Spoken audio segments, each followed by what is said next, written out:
This is Chiliol, and this is my focus. So we're gonna go through a few questions about the culture, fashion, so on and so forth. The first question, how long has Chiliol clothing been around? That's easy. Since 1 BC. I'm old. Seriously, September 4th, 2004. To be a street merchant, I used to sell clothes to basically hit people in the trap around the city, stuff like that. I figured hey, I could just sell my own shit. Where are you originally from and what brought you to Atlanta? I'm originally from Pittsburgh, Pennsylvania, a real hardcore blue collar town. I moved around 0 to 18, family problems, so I gotta go through all the cities.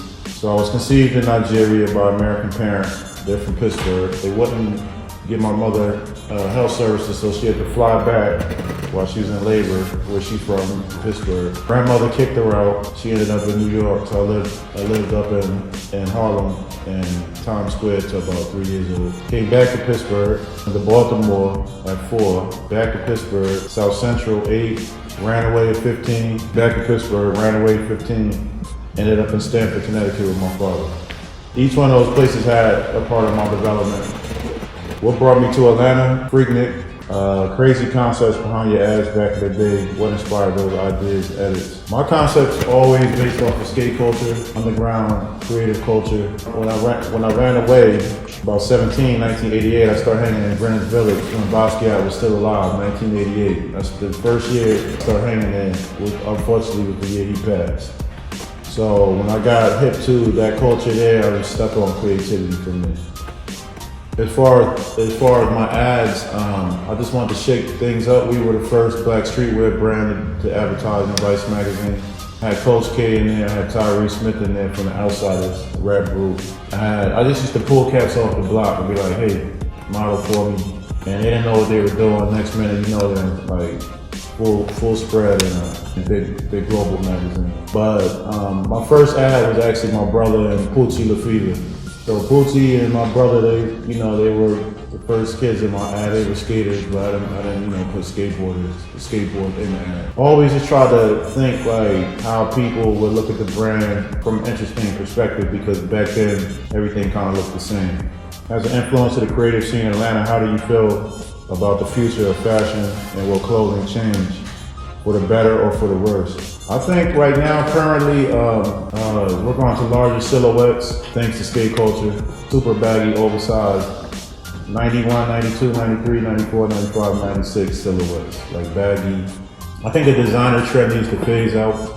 The skinny jean thing is kind of over to me. And the skinny jean came from skate culture because they were recreating punk looks from Sid Vicious and punk from the late 60s, 70s. And I remember that style, that trend back in the day got a lot of criticism, and then now people still wearing skinny jeans. It's dead. It's we're onto some new shit.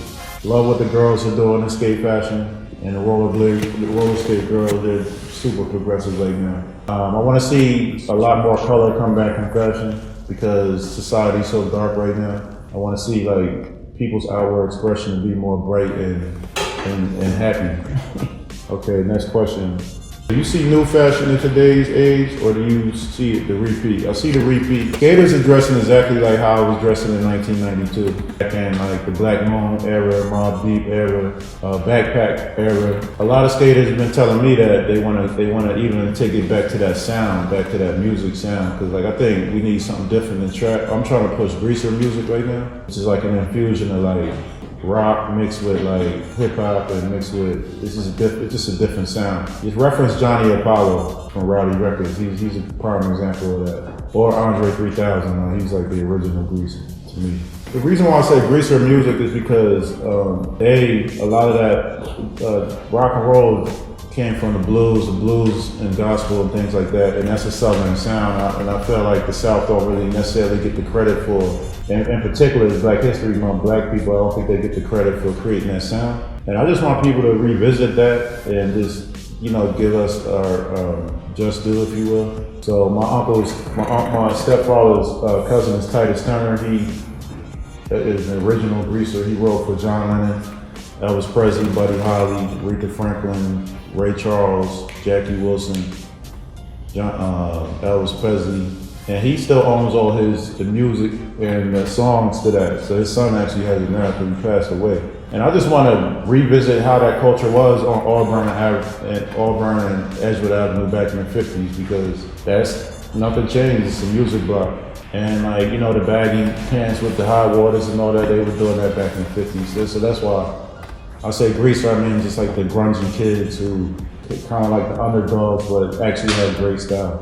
How did you collab with Notorious Inc.? How did that come about? Notorious Inc. is Icon Will and Mark Hayes. Icon Will is a part of the mighty Shirt King crew from New York City back in the 80s. They used to do graffiti on apparel. And some guys like Jay-Z, Salt Pepper, Heavy D, Rakim, every rapper in New York in the 80s used to wear Missy Elliott. You know, in the 90s they used to wear the mighty Shirt King. Icon Will, that's his brand, Notorious Inc. He's been my creative director since '04. We used to live in Embarcadero in College Park, and he was like my neighbor, and I always told him if I had the opportunity, I would use him to do my art and stuff like that. And he's really part of a legendary crew. So back then, when you say Mighty Shirt Kings, it was either Dapper Dan or Mighty Shirt Kings. Yeah, so that's how that came about. He's like, I call him Dollar Will. The BMX scene seems to be growing in the Atlanta area. The BMX scene in Atlanta is very divisive, clicky. We're not like the skate scene. The skate scene is growing rapidly. But the BMX scene is, we used to be all together, but now it's very divisive. It's super competitive. I don't know if it's about the fun anymore. The divide with black kids, white kids, which I hate, you know what I'm saying? But we all, like, you know, back in '95 when I first started, when I came back to BMX, because I used to, in Pittsburgh, Kevin Taylor, I don't know if y'all know that name, but he's a god, you know what I'm saying? He's my neighbor, and he introduced me to skating. I sucked. So I got the BMX bike, he went pro, and I started off skating, you know, but I just like BMX better. So '95, me being like one of the black guys in Georgia BMX, and see it come full circle where people look like these involved. I'm happy about that part. I just wish we would get back to the '90s and the early 2000s, where we all might not have gotten along with each other, but we all used to session on Saturdays and Sundays. How important is face card in the business of fashion? For those who don't know what face card means, face card is your reputation. When it comes to face card, I'm a millionaire in this city. Always keep a strong reputation. Always try to keep a professional mindset looking at your career, any career. As far as fashion, it's like anything else, politics. It's just like the music business, you know what I'm saying? But it's just different. Number 9, get some advice. How do you profit as an upcoming creator struggling to make ends meet? Again, face card, reputation, professionalism, networking, putting yourself out there, creating business plans. To be fearless, you gotta get out there and let people know who you are.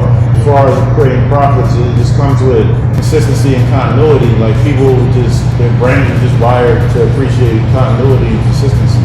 If you deliver a good product and you stay consistent, you have no choice but to make some money. Plan for the future, continue to mentor the youth, even though y'all be stressing me the fuck out sometimes. The near future, New York Fashion Week, be up there to see what's going on.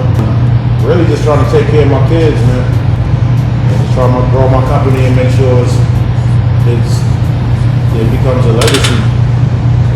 So I can hand it over to the family and stuff like that. Alright, salute. Alright, yeah, for real, Jizzy. Proud of you, man. You keep doing your thing, man. Oh, shit.